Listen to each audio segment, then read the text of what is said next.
Aaron, give me a test. Test. Yeah, we're going. All right, welcome, man. How you doing? Good, how are you? The drive was good? Yeah, no, it was good. I'm excited to be here for sure. Everyone, I got a lot to say. Hey, I got a lot to ask. I love it. You're a highly anticipated guest. Like I said during the intro, you'll hear it when I post it, but as soon as I posted the picture, people are like, "This is going to be the best episode yet." I don't like. Yeah, I don't know where you got that picture from. Well, obviously, like I know what it's from, obviously the moment and stuff that happened, but I haven't seen it surface for a while. I just typed in your name on Google and it was like the fourth picture, but there was like a little ad right where your like pants were, so I had to put that white part and put your name underneath it to kind of. Okay, yeah, no free ads here. No free ads here. Oh, I didn't know who the hell it was. It was some company in Quebec. Yeah, it's probably a guy. There was a guy that when I played in Blainville, he'd take pictures of all the games. Yeah. And for some, like when I played in Blainville, I like had to fight a little bit, and so I'd be like all pumped up to look at these pictures of me like playing hockey, and my parents would be like pumped to finally have nice pictures to like put on the wall. Yeah. And the guy would just like wait every game until I fought to take pictures. So we had like no pictures of me playing hockey, just me getting beat up. Did you ever talk to the guy like off the ice? No, like I couldn't be like, "Hey buddy, wait until I'm actually playing this time," you know what I mean? Or maybe I should have, but yeah, no. Oh, sorry. Good memories. All right, man. It's the new year. You got any New Year's resolutions?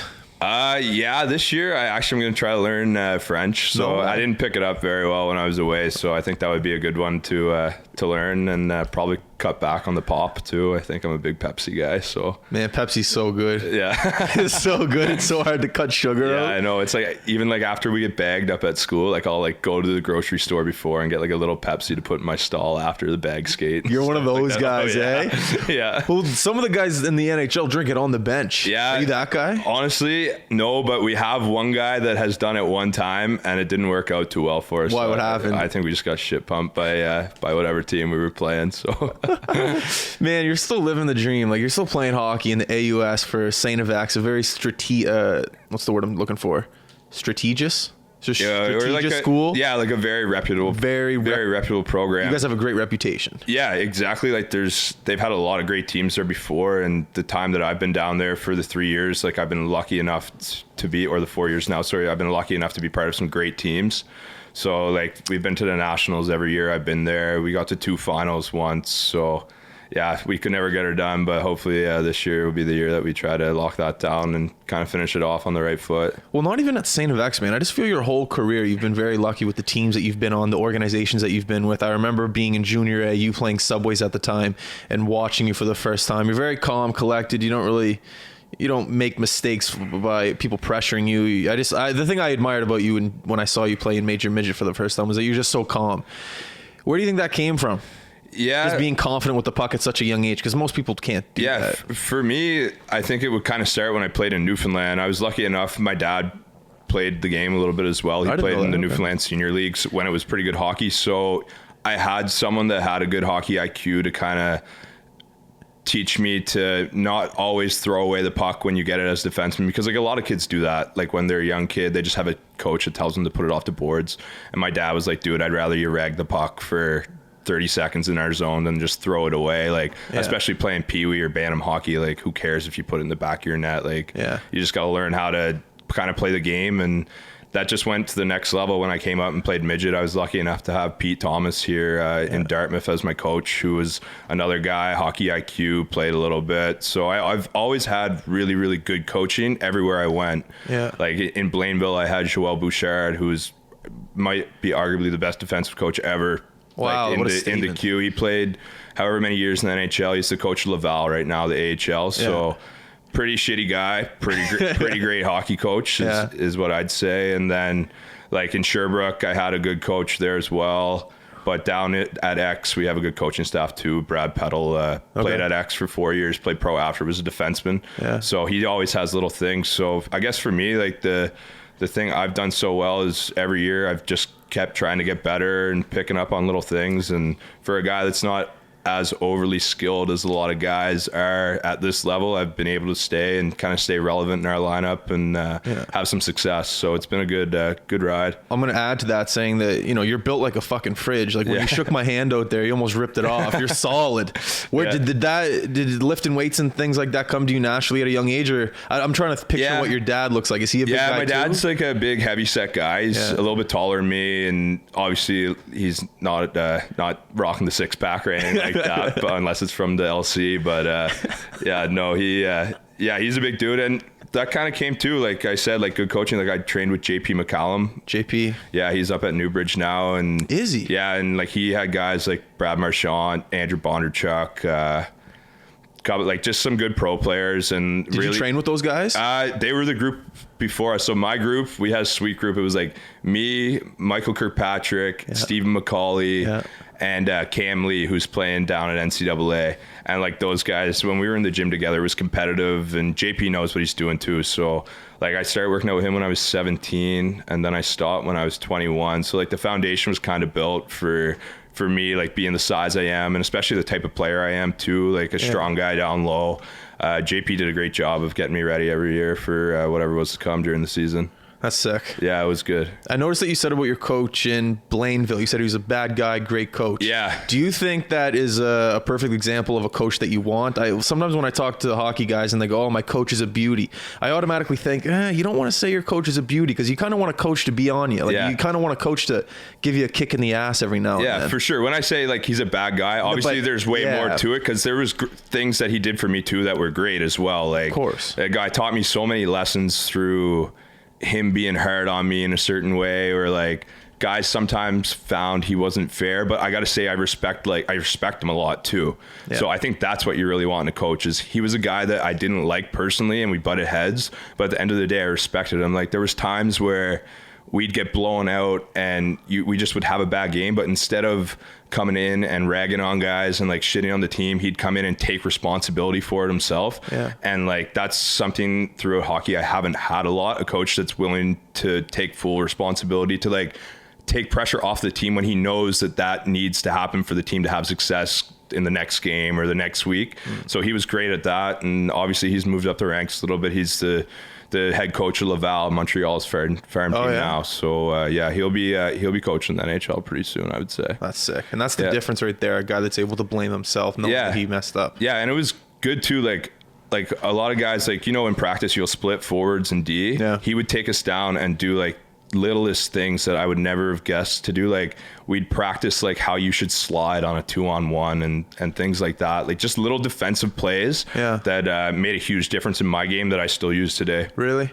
Yeah, that I find like, not that like it's not like other guys aren't as good as playing defensive position and different situations, but I definitely have like different ways at looking at some plays than some of the guys that played in other areas played, for sure. That's cool. Yeah. In order to get that guidance at such a young age, the fact that you're playing in the AUS, some guys didn't get the guidance that you got going in the Q. Some guys, as you and I both know, the Q it's a machine, it's a product. You got to deliver. Yeah. And if you're able to pick up little things like you said you just picked up, you can have a long career. Yeah. And like for what I said, like kind of the way, I guess at the start, like from me going to midget into the Quebec League, like I was more of an offensive defenseman in midget, and kind of thought that was going to be my role too once I got into the Q. Yeah. So, but when I got there, like I ended up making the team as a 16-year-old when I was in Montreal Verdun.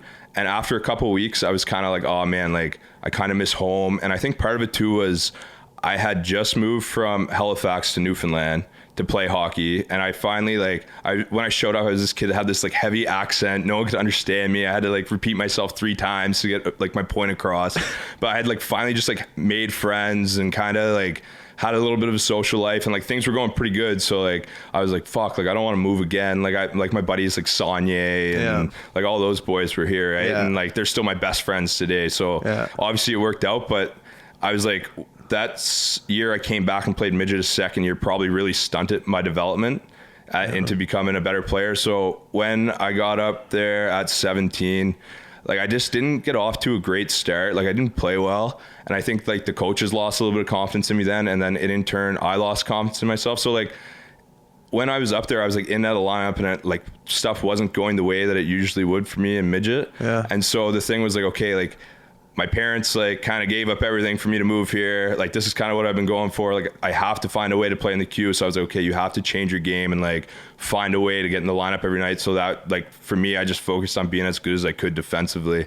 And that's kind of where my game has evolved. And like, I mean, I played 3 years of university hockey. I don't have a goal. Like, I'm not very good. You don't have a goal? Not a goal. Look at that. Yeah, not a goal. But like, you just own it though. I love it. Oh, well, I don't care. But like, I hope I stop a bunch, but who knows if that's to be seen. You'd have to ask my coach too. He might have a different view. Do you have any funny training camp stories going into the queue? You got any good billets?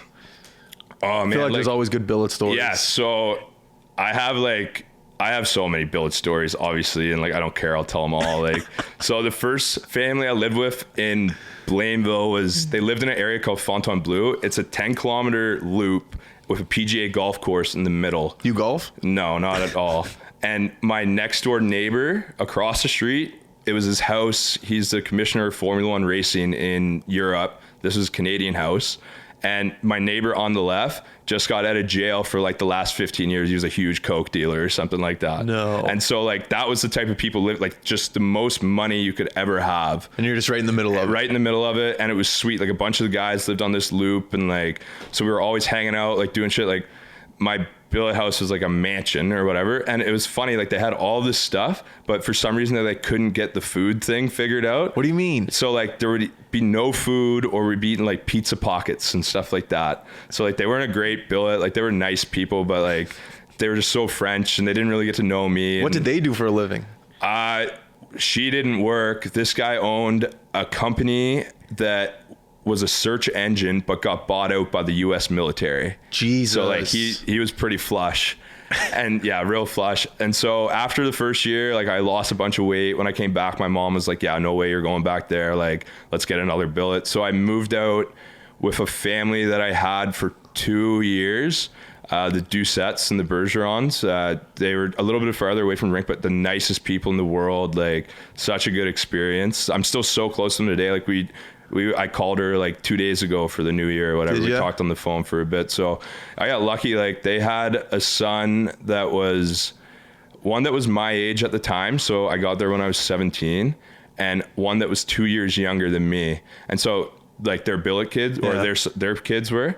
And so that was sweet, because instead of like hanging out with a lot of my teammates, because I was the only English guy on my team then too up there, I'd like kick it home to hang out with these two kids. Yeah. And me and the youngest one, like, we would get into so much trouble. You like, ever buying beer? Oh yeah. And like, but like, I was living like farther away from everyone else. Yeah. So like they didn't really know what I was up to at night. So like, him and I would like go up to like a community just up the road. Like, they'd have a bunch of nightclubs. We'd go out all night when like, obviously I'd have to be home for curfew. They'd like call for curfew. My billet mom would just lie. I'd be like out with her son's party and stuff like that. So it was like a sweet setup. Like, for that, like, the reason they got an English player or asked for an English player was they were like, okay, I want my like sons to learn English. Yeah. And when I showed up, they didn't know any English at all. But by the end of it, they were like completely bilingual. No way. So it was like, yeah, good setup. And then when I went and played my 20 year in Sherbrooke, I was like out of house for the first half of the year and just like wasn't working out. You ever go up to Bishop's and party? I heard so I lived on Bishop's campus, and that's kind of why it wasn't working out. So they were like, all right. Like, did other players live on Bishop's campus too, or just you? Me and my roommate who wasn't playing at the time. So you're the only guy on the team living on Bishop's campus? I was like 20, knew I was going to school next year, and wasn't making many curfew calls. And my roommate that was 20, Trevor Stacey, for like the people that played in the queue would probably know stories of him. Like, he's wise beyond his years, you know? So we were like running and gunning pretty hard. And then after Christmas, I got moved into the goalie coach's house for a billet. That's no good. It was awesome. Was it? Yeah. So my billet dad, the goalie coach, he's in the AHL Hall of Fame. He just got inducted. What's his name? JF Labbé. Like, good goalie, played for Columbus for a little bit. Like, had a son that was 6-year-old, like 2 twin daughters that were like 9. So like, they loved me, obviously. And like, if people that know me, like, I like coming home and hanging out with the kids and like doing that thing. So that was great. His wife Kathy treated me like gold, and like they let me do my thing. Like, they didn't care if I'd missed curfew, or they knew what was going on. So dude, it seems like you got a pretty good setup with the billets. Like, most guys I talk to, it's not the ideal situation. It seems like you lucked out. Yeah, and a little bit of it too is probably like, it's like anyone, like your parents, right? Like, you probably did enough shit that like some stuff doesn't get as bad anymore. You like break them in, you know? And I think my billets in Blainville, especially like the Bergerons and Menno Doucette name, they were very like patient with me and just like wanted me to be happy. And it's kind of funny, like, so I lived there in Montreal from 16 to 20, basically. Those were pretty big years in your life, like development. So like the characteristics that I have as a person, I'll have like some like traits from my dad, some traits from my mom, and then like some from my billet parents too. So it's like this kind of weird mix. But it worked out great. And I had some great relationships along the way with those people. It's sick to be close to a city like Montreal everywhere you played, in Armana and in Sherbrooke. I know Armana's it's only like a 20 minute drive from Montreal. I don't know how far Sherbrooke is. Yeah, it was like an hour. So like if I wanted to go in, it was nothing. And it was sweet. Like Montreal is my favorite place in the world. Did you ever think about playing hockey up there for school? Like not go to X, like go to Concordia or McGill or anything like that? Honestly, it was kind of funny. X was like the first place I talked to. The first place that offered me like any sort of scholarship, and I was like, you know what, man, like who knows what's going to happen here in Sherbrooke, like you better take the first one you get. So that's fair. And it like worked out great. Like anyone that knows me I'm a huge advocate for St. X, obviously, like anyone is, but just definitely down there, the way I've grown as a person, and some of the people that I've met and have come into my life are people that I wouldn't imagine myself being friends with 5 years ago. You know what I mean? So I definitely made a point too down there to try to make as many friends as I could outside of hockey. And I think that's been really, really helpul. That's half of it, man, is networking. Yeah. I say to guys that go to school, like, who did I have on here that's going to Harvard? William, forget his last name, DeVoe or something like that. Anyway, he's going to Harvard. Half the point of going to Harvard is the networking opportunity. Half the point of going to school, don't get me wrong, you got to get good grades, you got to do what you got to do, but half of it's networking, just meeting the people you meet along the way. Incredible opportunity as soon as you're done hockey. Yeah, for sure. But like even besides the networking stuff, like I got lucky enough to make some friends with people that like thought critically and kind of changed the way I thought about things and helped me grow as a person. And it's definitely, I can see it now, the way I treat people now compared to even 2 years ago before I knew these people well is a lot better and something that's helped me grow as a person. So I'm really thankful for my opportunity at X to let that happen. So well said. I remember going to my first Quebec Major Junior Hockey League training camp. It was a huge difference from a midget training camp to a junior training camp. They treat you nicer, the equipment's nicer, the gitch is nicer, everything's nicer. Everything's not pro, but it's almost there. Do you have any training camp stories going to Armada for the first time, you know, meeting with the guys, meeting with the trainers, anything like that, trying to fit in with some French guys, anything like that? Yeah, my 16-year-old year, I was still 15. I'm a late birthday in November. Yeah, so I was up there at 15, and it was in Verdun. It was still the Montreal Juniors then. It wasn't sold to Blainville yet. Verdun. Do they have the maroon jerseys? Yeah, and they were supposed to be really good that year because they were taking a run. So Louis LeBlanc was on the team. Exactly, Louis LeBlanc. Trevor Parks, Xavier Wallet, a Roussel guy that was good. They were like studs, but it was all these guys were like 19, 20, like signed deals. So like they were on their way out. They didn't care. Like they weren't making curfew. Like they were having fun. Yeah. And they liked me too because I was like 15. I was fighting everyone and asking everyone to fight. And I think they respected that part of it. Just that they could see how bad I wanted to play there, or how committed I was to just finding a way onto the team at that point, that they definitely treat me with a lot of respect and they weren't too hard on me. So it was pretty good. Did Clarkey go up with you that year? Yeah, he made the team that year too. Yeah. So yeah, it was him and I were just, Mike Clark, him and I were just the two from Atlantic, Canada up there. And you guys are on the same team now? No, that's a different Michael Clark. Yeah, I think Who am I thinking of? My other Michael Clark played down at Acadia. Yeah, that's one. Yeah, he's a kid from the North End. Yeah. Yeah. Okay. Yeah, so this other Michael Clark, actually, that I played with down at X for 3 years, he's pretty good. He's playing in the DEL. Yeah. Yeah, German passport and cool. Pretty good setup. So, do you ever get frustrated that there's no fighting in the AUS? No, because even after my 20 year, I was just like, you know what, I'm done with this. That's fair. And now, especially since I've been down at school, academics has become so important, and now it's kind of funny. It's at the point where people are like, oh, would you be interested in playing pro next year? And no, not at all, man. There's no way I'm making $500 a week riding buses and fighting guys. Zero chance. That's fair. Yeah. For me, another thing is too, you just have to love hockey so much to play pro at any level.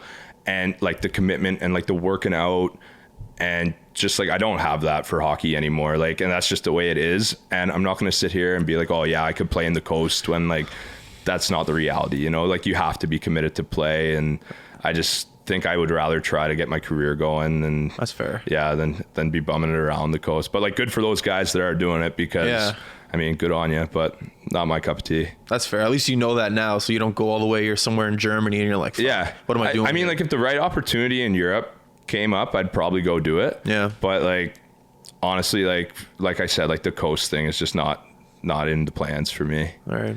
Yeah. I ask every guest that comes on here that plays in the queue, that's from Halifax or that lived in Halifax. Your first game at the Metro Center. Obviously, it's a special one. Do you remember it? What went down? Yeah. No, I probably didn't play very good, because that was like, I think it was like one of the first weeks when I got up there at 17. I was kind of playing the shits, but it was cool, like, playing in front of your buddies. My 18 year, I fought at center ice here. Like, sick. Yeah, I fought Stéphane Fournier, their captain, right? Yeah. He was 20, I was 18. Yeah. Center ice, all my buddies were loving it, so I was feeling pretty good.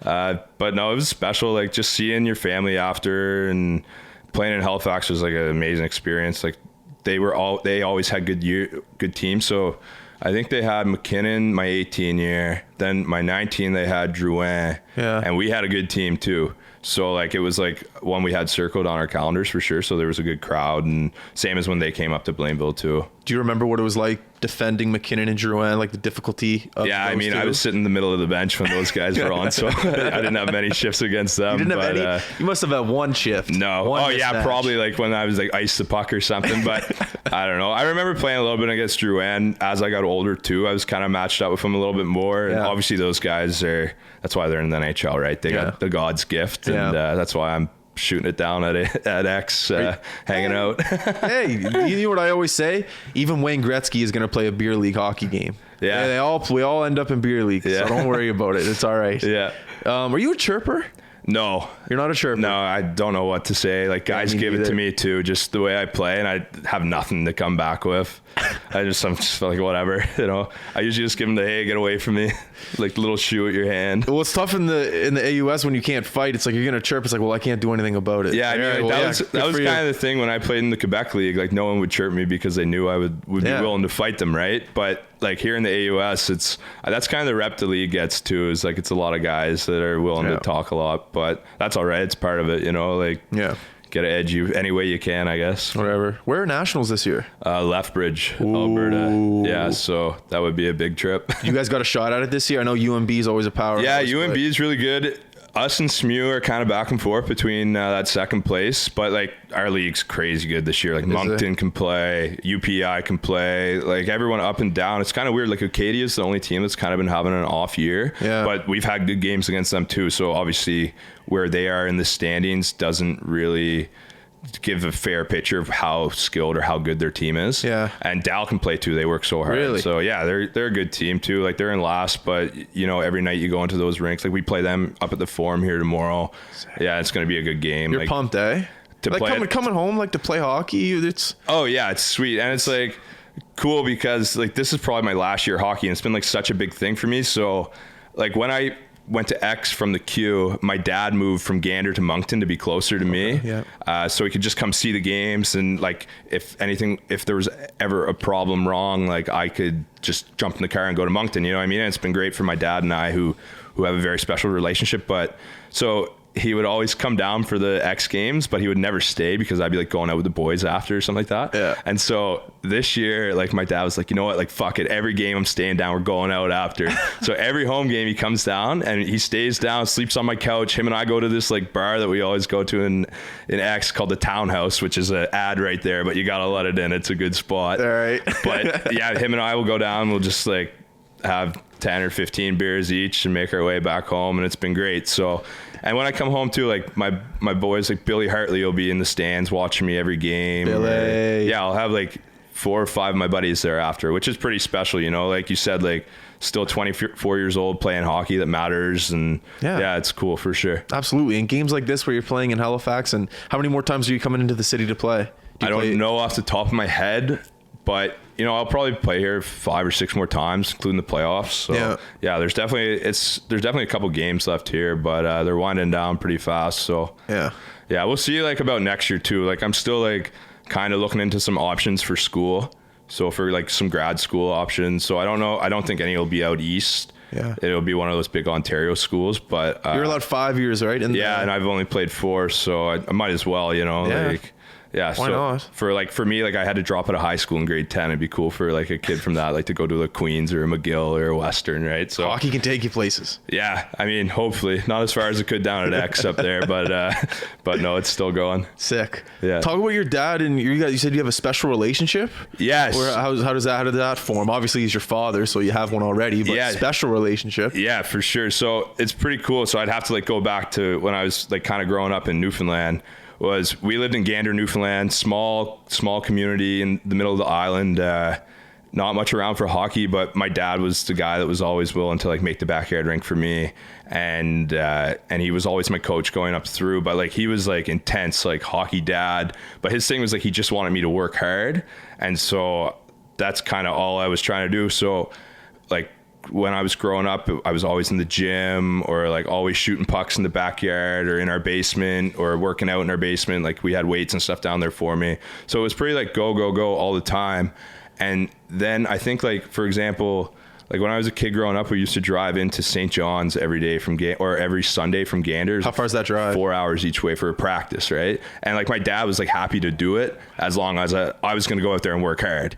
And so the days that I didn't work hard, he gave it to you. On the 4 hours is a long way back with your old man just pissed that he went 8 hours out of his Sunday for you. So I think the year before I moved up, I was playing on something like, we counted, I was like 7 or 9 different teams. Like you can imagine like the travel, right? Like insane, like on a weekend or like, so I was like kind of always on the ice.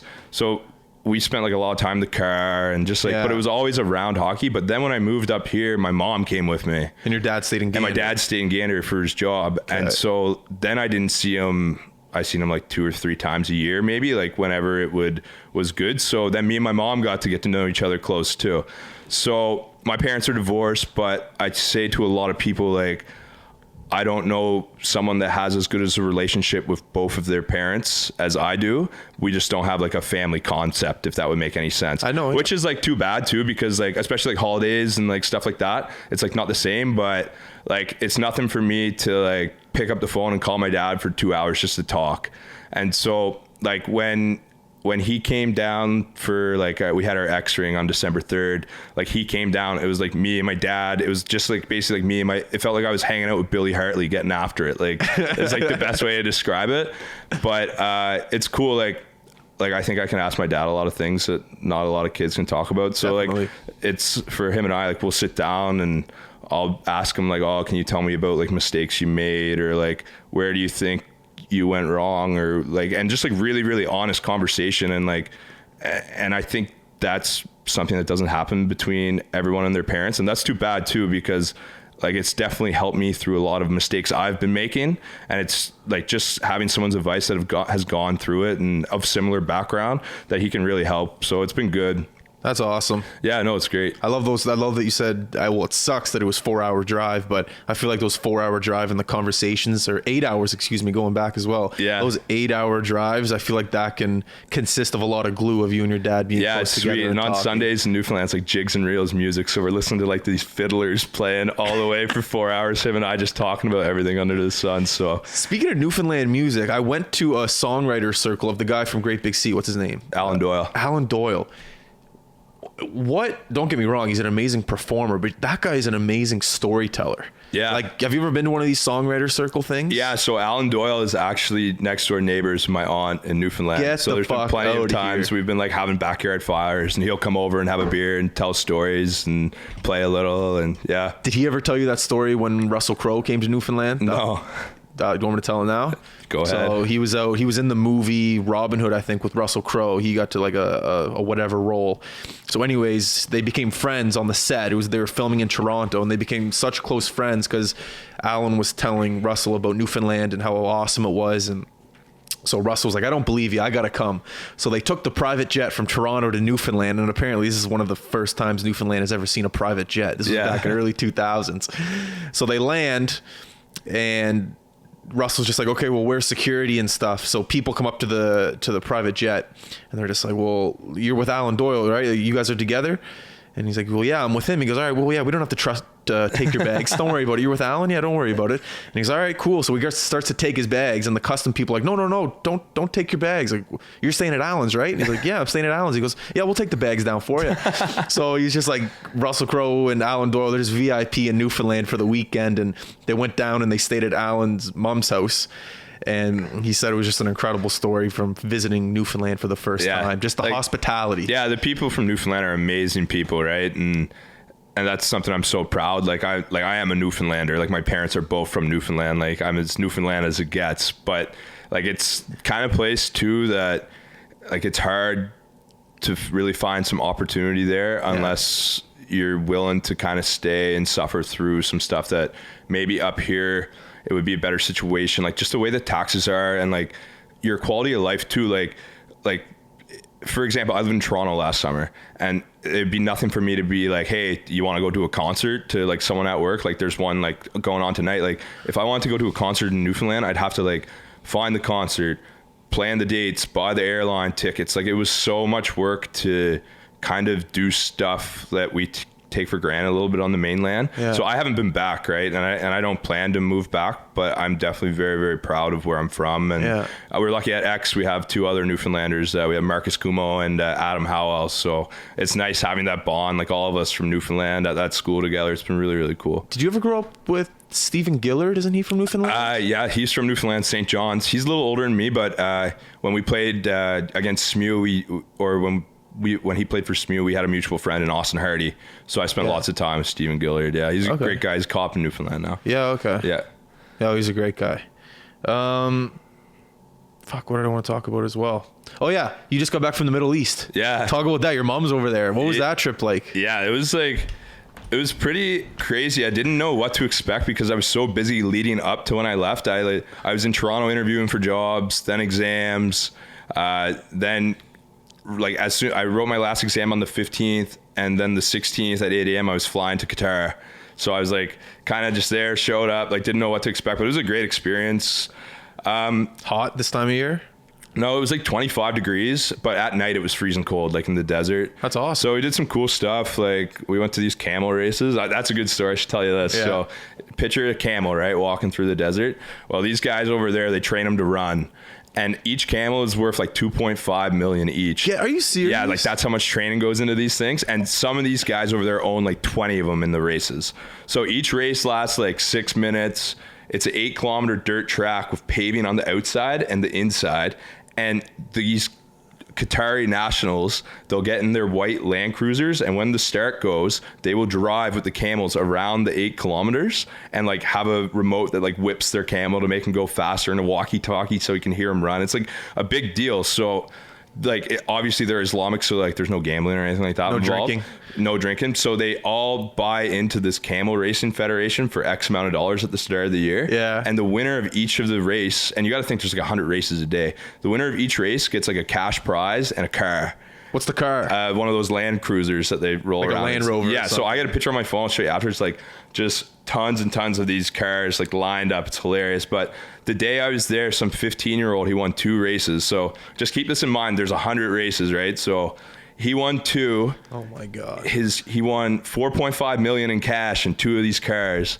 And they do this like every weekend. So like, how much are they paying into this camel racing federation? Because this is where the money comes from, right? Like 4.5 million American? Yeah, like their dollars or whatever, or not like American, like Saudi dollars. Real, but like that's like Qatari Real is like at 37 cents of our dollar right now. So like it's that's money. Yeah, it's still like he's still or over $1 million. But yeah, like that was going over there was kind of the first time I've really, really experienced what true rich people are. Wealth. Yeah, like not rich wealth. Yeah, exactly. Yeah. Like not. Like, don't know how much money you got, but it's enough kind of thing. You don't have to look at the tag when you go to Gucci. Yeah. You can just buy. Yeah. And like the first day I'd be like, wow, Bentley, McLaren, like, you know what I mean? And by the last of it, I was like, I've seen so many of them. I was like, oh, I don't even care anymore. So yeah, it's the thing about Doha too. It's like only been a country for the last 50 years or so. Yeah. Like they've only had their independence. So they're hosting the FIFA World Cup of Soccer at some point. Okay. Like in the next couple of years. So like you have all these stadiums and this beautiful downtown and these like palaces that these Qatari nationals live in, like very well built and very well constructed, and the architecture is beautiful. But then like the other people, like the immigrants that are just working there, so these Qataris can have this economy. Like places are falling down, like it's very, very Middle Eastern. So it was cool to see like both sides of it. It wasn't like a Dubai where everything's like really, really, really nice and progressive. It was still very Middle Eastern, so I appreciated that about it. Like every morning at 4 a.m. like on a loudspeaker, it would just start praying over the whole city, right? Like at 4 a.m. At 4 a.m. and then at another time before bed, like there's no way you could sleep through it. Like they were waking people up to pray. But wow. Yeah, no, it was cool. So if I were to go back to the Middle East, I don't know if I'd do the whole time in Qatar, because it's just such a small country that me and my mother, we kind of did everything there was to do in the 10 days there. But I would definitely like go to Middle East, do Israel, and it's a cool place of the world. Somewhere I never thought I'd go, but obviously my mom's working over there. She's a teacher. That's so cool. she got the opportunity, and there was no way I was turning it down. I was like, yeah, I'll go. My cousin recently married a guy from Jordan. Okay. And the wedding was over there. Yeah. And it was a big regret not going. I just couldn't afford to get over there at the time. But she said she loves it there. It's a common misconception. A lot of people think if you go over to that part of the world, it's dangerous. Yeah. But it's very welcoming. It's hot. Yeah. But it's different, and it's a huge culture shock. But you do enjoy yourself the whole time. Like I've been telling people I felt safer there than I felt downtown Toronto this summer. Really? Yeah. 100%. Like, see, that's a common misconception about this part of the world, thinking over there is dangerous. Yeah, no. And like the way it works over there too is like, so there's Qatar is a country of like 3 million people. There's 500,000 that are like native to Qatar, the ones with like all the money. And then there's 2.5 million people from wherever else that are here working at these businesses. So like these Qataris can have like a civilization. Like it was 4 families that came from the desert that founded this nation, right? Like basically, and their business is liquefied natural gas is what they're selling. And so the rule is like all these Qataris obviously own all these businesses, but they bring in these immigrants to work. And if you come to work, the company has to pay for your living and stuff like that too. So this is like a way better deal than a lot of these people are coming from places like the Philippines and like my mom, for example, is a perfect example of it. Like she's there, like good paying job, like housing and living's paid for, like probably making just as good money as she would over here doing whatever, right? Yeah. And so the people that are here working on these Qatari tabs basically, or working for, they don't want to mess this up, right? So there's no crime, like there's no screwing around, because even the littlest bit of it, they get you out of there really quick, I'm pretty sure. So I never thought of that. Yeah, no, it was a cool experience for sure. I'd suggest it to anyone. Did you go to the Dead Sea? No, we didn't do much. We did like the desert, but we kind of stayed off the water. There's enough of that over here. And then I was like, yeah, you grew up on the ocean. You don't need to be hanging out there. You want to get in the desert and the dunes. Did you ride any camels? No, 8 camel though. 8? Whoa. Yeah, whoa. Camel burgers. Pretty good. Camel burgers. Yeah, a lot better than I expected. What is it compared to a meat that I would have eaten? Like a pork? Yeah, maybe. Like it was... Honestly, wasn't that big of a difference. It was just very, very good. They got McDonald's and stuff over there? Yeah, it's very like Americanized. So like KFC, McDonald's, like the whole 9 yards. And it's funny, like you'd go to like the mall and it would be like the Cheesecake Factory or the Melting Pot or Red Lobster. And because like you got to think like these Qataris and stuff, like they're on social media and all that shit too, right? Yeah. And they're seeing whatever those kids in America have, and they're like, "Fuck, I got more money than all these guys. I want this too." So they bring it over, but we did a lot of like stuff native to like the Middle East too, and a lot of the food, and like you've traveled, right? I know you have, and like that's part of it too. So it was cool to experience that. I wasn't saying no to any foods over there. That was like my one rule. I was like gonna try everything. So yeah, some stuff I didn't even know the name of. Where are some other places that you've traveled to? Even like maybe that was the only spot ever. Really? Yeah. So that was like my first time traveling, first time going alone anywhere. Because before it was like for hockey, right? It was like I never had a trip that wasn't for hockey. It was just that was the first one.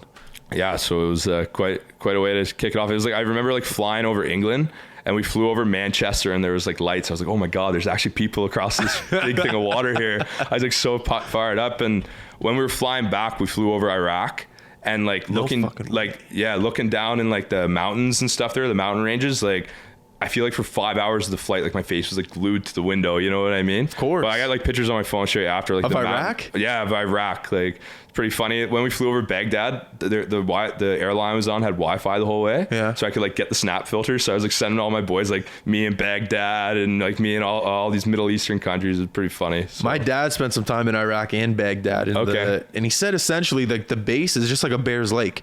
Yeah. You got McDonald's, you got KFC, you got everything. Like it's a small town. around. Yeah. He goes, you go over there and, you know, you don't really know what to expect. But as soon as you land, as soon as you get your bunk, as soon as you get set up, you're just like, all right, well, I'm just here to work. I mean, like at the end of the day, people are living everywhere, you know, like, and they are different than us. Like, just like their culture and the way they've grown up, but like at the end of the day, you know, like they're doing their thing, we're doing ours. It's all working. We're all people. Exactly. But like, that's the thing. Like there's times over there that like, you just like, the cultural differences weren't that big. You know what I mean?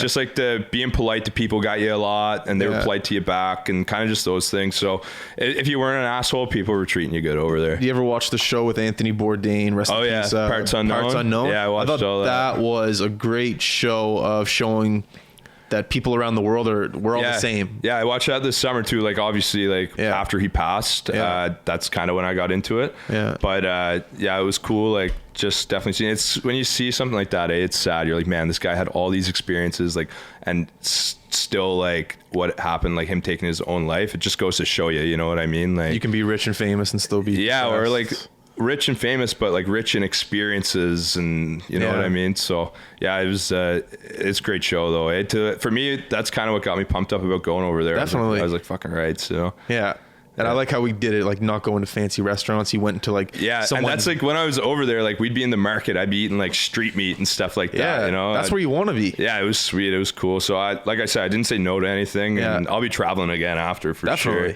You kind of get that bug, eh? Yeah. Where have you traveled? You've been away, eh? Been in Barcelona. Ran with the Bulls in Spain. Yeah. Almost died. Not really, but you think you're gonna die. I've been around Europe, Paris, Croatia. Amsterdam. Yeah, smoked my first joint in Amsterdam. Really? Got real weird. Yeah, I bet. Where else?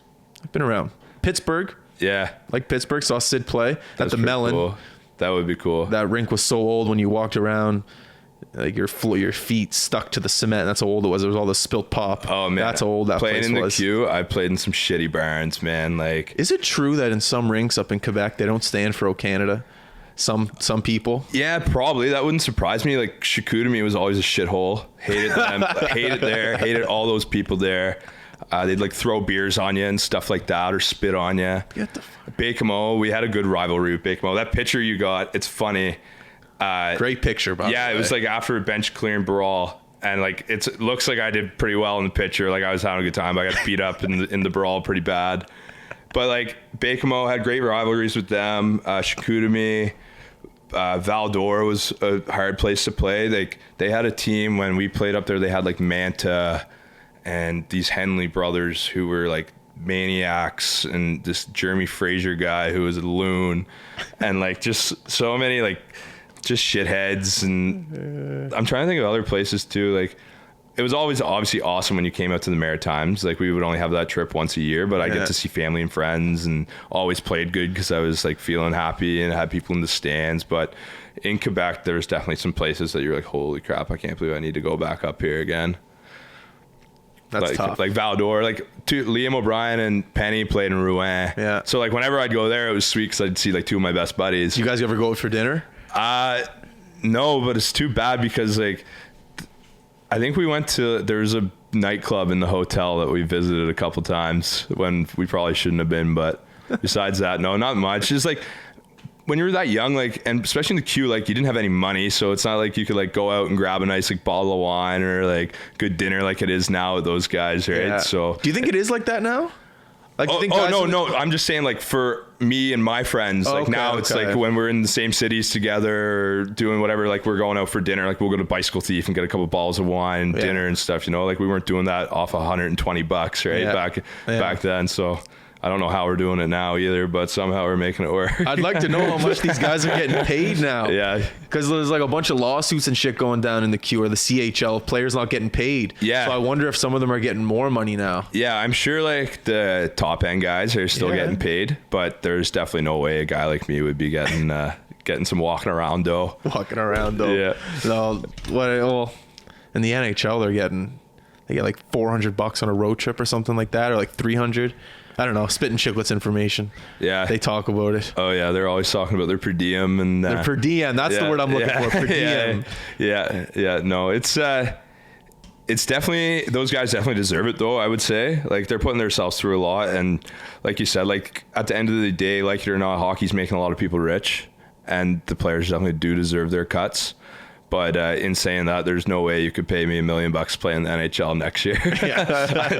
I'm just done. You're done, eh? Yeah, like I think everyone kind of like just comes to that point with it too.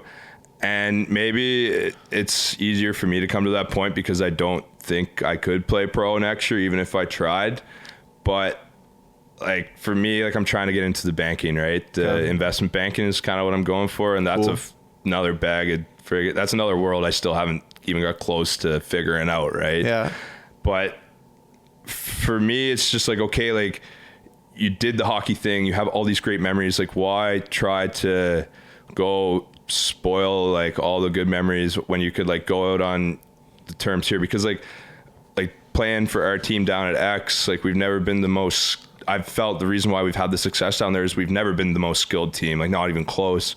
But we've never been the team that's yelling at each other about mistakes or anything like that. Like it's amazing down there. Like it's the first team I played on. There's no cliques.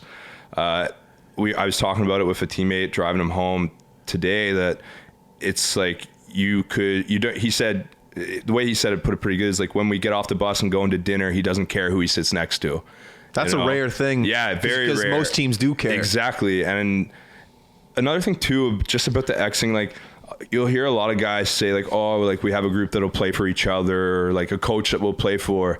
But like, I feel like our team especially is so integrated in like the community down there, like not the community of Anganish, but the community of St. Avex. Like we have guys that run societies and guys that volunteer for numerous different issues from all across the board, from like volunteering with kids to volunteering with like Syrian refugees, and just like very, very involved, that we have a school that everyone's willing to play for too. And like when we're lucky that it's not like playing at the Forum where there's friggin' 80 parents in the stands. Mm-hmm. Like when we go play down at X, like there's a good crowd of students. Like every day before a game in class, someone will come up and be like, hey man, do you have your tickets for tonight? Like, you think I can get your tickets? That's like, a great feeling. Yeah, you know, like you're playing for people that you know and you see, and you definitely care how you play and how you carry yourself on the ice, because not only do you not want to let your students down, but you don't want to let our athletic director down, Leo McPherson, who knows everyone by name, or our president who comes down and knows everyone by name and gets us out to his house for dinner before the start of the season. So we have a lot of people down there that have given us so much support that you owe it to them to show up every night and make sure you're putting your best foot forward out there. Well, it seems like I know you say you're done with it, but it seems like the things that you're preaching to me now, it seems like this is what's making you hold on to. Yeah, well, like I always tell people, like I hate playing hockey, like I hate playing the games, I hate practicing, but I love being on a team. Yeah, and we just have an amazing team. So it's the kind of group that I know wherever I go next, I probably won't. If I go somewhere next, I won't find that same group again. Yeah. So I'm definitely trying to soak it up down there every chance I get. You know, like this year especially, like when I see my teammates, like I won't say hi, I'll like give them a hug, tell them I love them, you know, and it's kind of like caught on like within our group, and it's been really fun. So, and that's what you're going to miss most about when you're done with hockey, because you can't go into investment banking and hug your work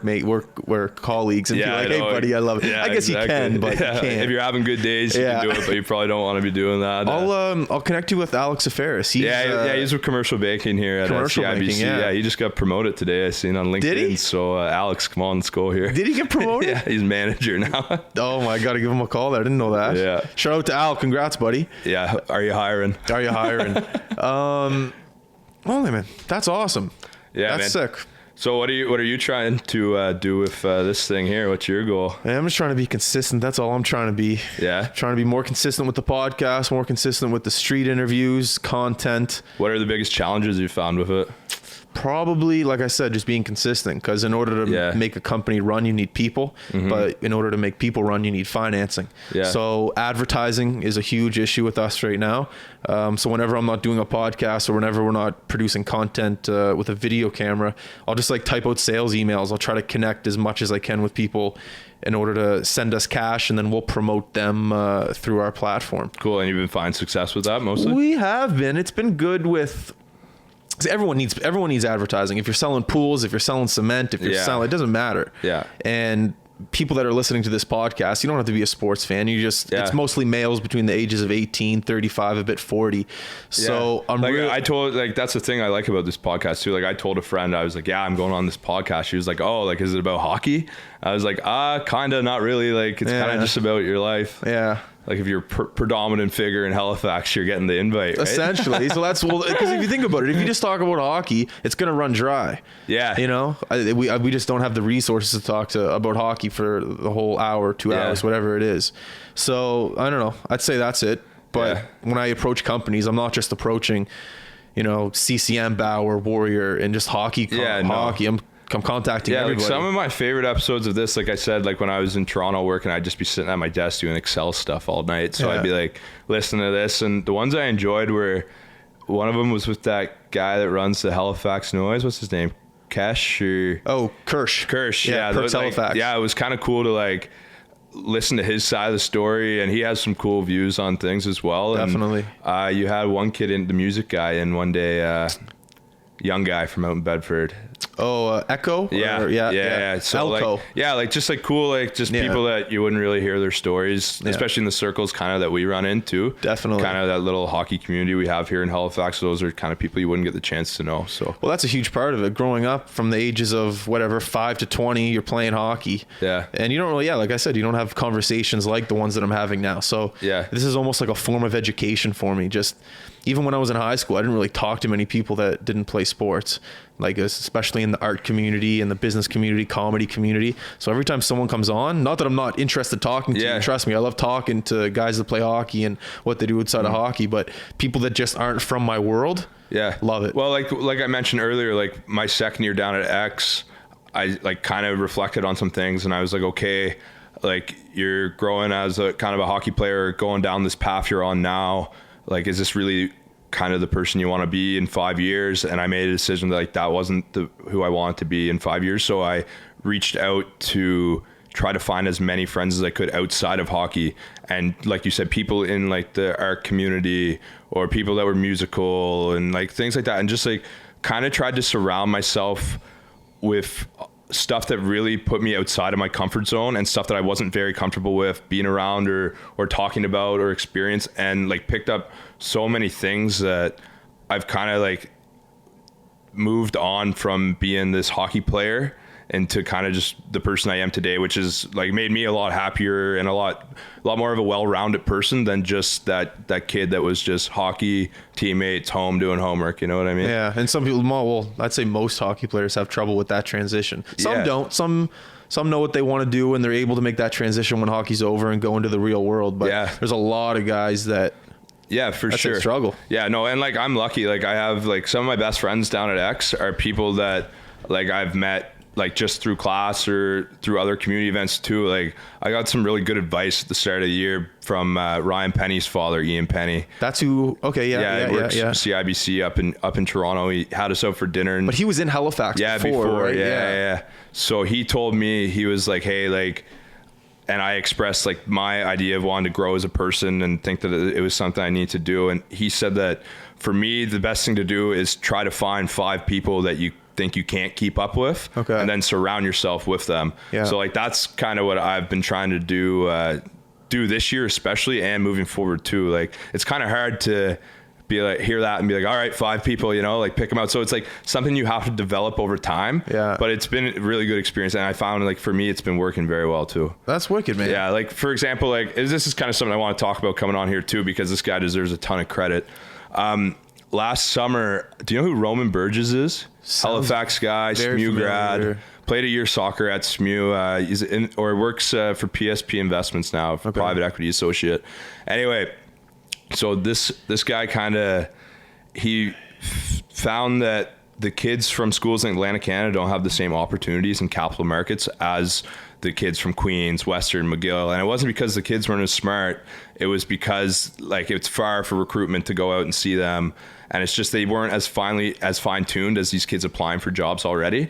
So he started this initiative called Bridge to Capital Markets, where he took you applied through your school. So every school had X number of applicants, and he went through and picked the top 15 applicants out of all the Atlantic Canadian universities. Okay. And so I applied, and luckily enough, I was picked as one of the 15 that he took for the summer. And so it's now turned into this career counseling service more than this little society I apply to. So for example, he got me up to speed on things that I need to know that all these kids applying for these jobs already knew. So how to value companies and different jargon in the industry, and just really like how to integrate like the financial world into your life, that it's like when you wake up every morning, you're reading the newspaper and just stuff like that. And it's been good. Like, so whenever I have an interview, he'll prep me, and he's been really helpful. And for me, it's kind of funny to think that I'm like, man, I'm texting this guy a lot. Like, he's answering right away, and I know he's busy because he's working, but he's also doing this for like 15 other people too. So like, that's kind of what's got me moved on from the hockey, focusing on my career, was because like I've had someone like to mentor me and kind of really help me out. So it's been great. So for Roman Burgess, he'd be a good guy to ever get on this if he's home. Where does he live now? Montreal is where he's based out of, but he's home every now and then. But he would be interesting to talk to. He's very smart and very good guy. Well, next time you know he's home, let me know. Yeah, I'll message him, get him on. Yeah, for sure. That'd be great. Yeah, no, he would be an interesting guest for sure. It is fun surrounding yourself with people that have a greater amount of knowledge than you. Yeah. And you just steal from them. Not steal, but you steal. And then you just apply it to what you do on a day-to-day basis. Oh man, it's 100%. And it's like, it might sound bad, but like there's been times that I've surrounded myself with someone intentionally, knowing that like, okay, like this person can help me out and can do things for me, and like I can learn from this person, as opposed to like, you know, there's been times too where I've had to, like, my good buddies, some of them I've had to like distance myself from, just because I know where I want to go. They're kind of not holding me back, but they're not like the best influence on me. So like, that's something that you got to look at yourself and decide too, right?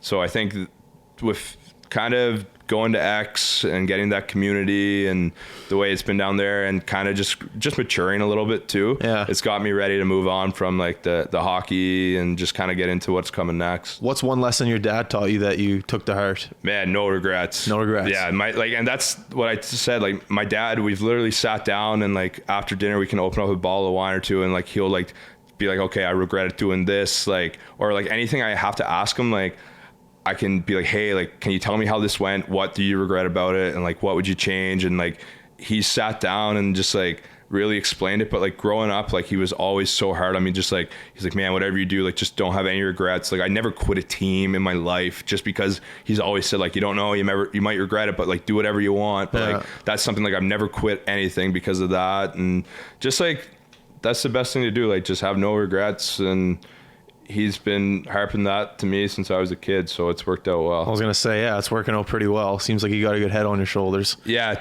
well, like, from the outside looking in, a lot of people, it's kind of funny, like, a lot of people just like think what they know or sometimes see with me and Billy Hartley and Austin Hardy downtown rolling around, and Saunier too, but like, you gotta let off some steam. Yeah, exactly. You can't be like friggin' $1 million horse in the stable. You gotta let them run and fuck a little bit too, right? Halifax is such a small city, and things like that, word gets around quickly. Yeah, and like, at the end of the day, man, like, if everyone likes you, you're not doing the right things. You know what I mean? So very and well said.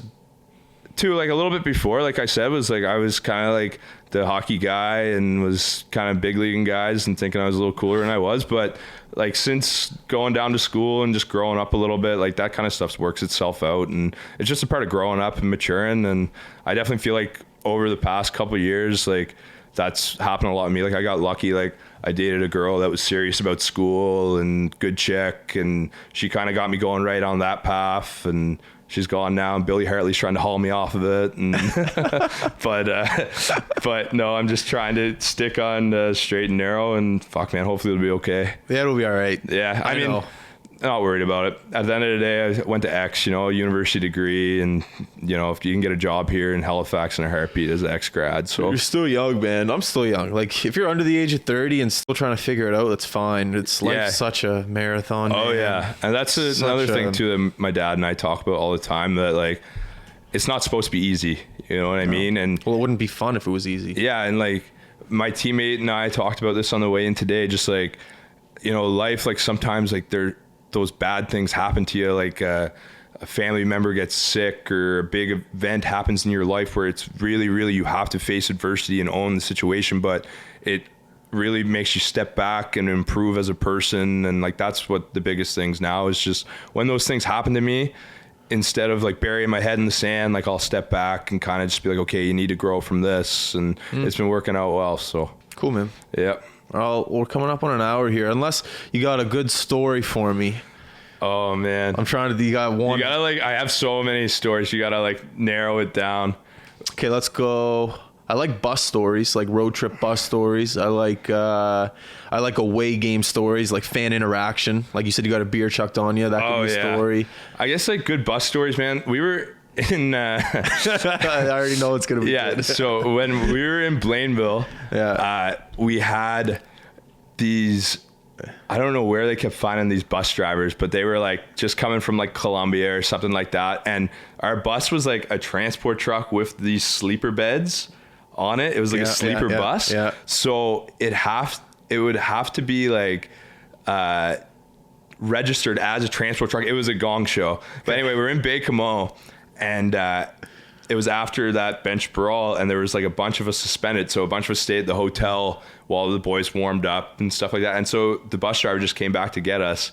And I can't remember who it was convinced him to let me get in the driver's seat of this transport truck. And we're downtown Baie-Comeau, and I'm like driving it down the main street, and I'm like just missing cars, and like, oh, it was just a big gong show. But yeah, the bus was the best, like, especially in Sherbrooke, we had such a good group. Like, that's one thing that I tell a lot of people. They ask me, like, what was the difference between Blainville and Sherbrooke? And like, Blainville, if you want to be a pro hockey player, best place to play. Why? Like, 6 ice surfaces under one roof. You can get on the ice whenever you want. Amazing gym, strength conditioning guys. Like, just, it's an NHL atmosphere. So they produce very, very good players. Sherbrooke, if you want to have fun, that's the spot to go. And like, for me, that was what I needed when I was 20, to like have fun playing hockey again, because I was like, okay, I know I'm going to school, so I'm not going to play pro. So like, why do I need to be working out like crazy? Like, I want to like drink beers with my buddies and like stay out late. Yeah. And so in Sherbrooke, like when they traded for me, like they had heard that like I like to have fun and doing my thing, but they kind of talked to me. They said, hey, like, we're putting you in Lennoxville. Like, you and your roommate are the only guys that are there. Like, have fun, stay out of trouble. Don't pull any of the kids into it, like the 16-year-olds and shit. And so like they gave me like a long leash. Like, I was able to do whatever I wanted, and sick. They were happy. Like, I just showed up the next day and played and was a good leader. And it's kind of funny, like, the year that I was there was the best they've ever finished in the regular season. And it was like, we were like going out and having fun. We had a good group, like me, Trevor Stacey, Cam Darcy, Carl Neal, like all guys that are good players, and we had fun, played hard, and yeah, it was a good time. I remember we were in, we played PEI, and they thought it was like in playoffs, and so the way it worked was we played the first 2 games at home, then went down there for 3. So we were like down there for a week, and instead of like team meals, they gave us per diem for some reason. Yeah. So instead of like eating, we were all going to the bars and stuff, like middle of playoffs, and like it was like a group of us that were into it all the time, and like, oh, it was just such a good experience. And like, from Blainville, I don't really have any teammates that I'm close with anymore. I have one that I just seen when I was in Montreal a couple of weeks ago, Nathaniel Halbert. But in Sherbrooke, I have like 8 or 9 guys that I talk to like once a week regularly, and I only played there 1 year, right? So yeah, no, it was great. And man, some of the people I met through hockey too are just like, it's just crazy, mind blowing. Yeah, like Stefan Matteau scored that huge goal for the Rangers in '94 to send them to the Cup final. Like, he was my assistant coach 17-18, and his son Stefan played on our team as well. So him and I became good friends. So I'd be like up at their cottage, this guy's played like 13 years in the NHL. I'm like flying around on his Sea-Doos. He's cooking me steaks, like pretty good for like a kid from Gander, Newfoundland. You know what I mean? Yeah, not bad. That's sick. Yeah. No, it was good, man. And like coming home in the summer too, like obviously, like my group of friends, like best guys in the world, like love to have fun and work hard sometimes. And like, but like you look at a guy like Brennan Saunier, like, dude, that when we talk about like how much love you have to have for hockey to play pro, like that's who I measure myself against. Like that guy loves hockey more than anyone else on the planet and like believes that he can still make it. And like, I know that there's no way I could go play hockey and compete with a guy like that just because I don't have that in it anymore. And like I always tell him, man, I'm like, dude, like you got your degree in your pocket and like obviously he's driven, so like you got to kind of chase that, and that's what he's doing over there in Sweden now. So sick. Yeah, it's good, man. Yeah. Well, thank you very much for coming on. I appreciate it. I loved it. Hopefully you'll get me on next time and I'll tell some more Billy Hartley stories. We'll get into the nitty gritty next We'll get time. you and Billy on here. You guys can, exactly. I'll just shut up. He was talking about him and I going on this together. And when he see me coming on, he texted me. He's like all pissed off. He's like, oh, no invite for the podcast, Dave. But I'm staying at his house tonight, so you can't be that mad. Billy, I'm sorry, buddy. So next time Aaron comes on, you two will come on. I'll just sit here and watch you two go back and forth if you're listening, buddy. All right. Once again, thank you for coming on, man. Appreciate thanks for having it. me. I really enjoyed it. Everyone listening, go to all of our social media outlets. Like, subscribe, comment, Facebook, iTunes, Instagram, YouTube, SoundCloud. I think I said everything. Once again, thank you very much. I love you guys. We're out. Peace. That was sweet, man.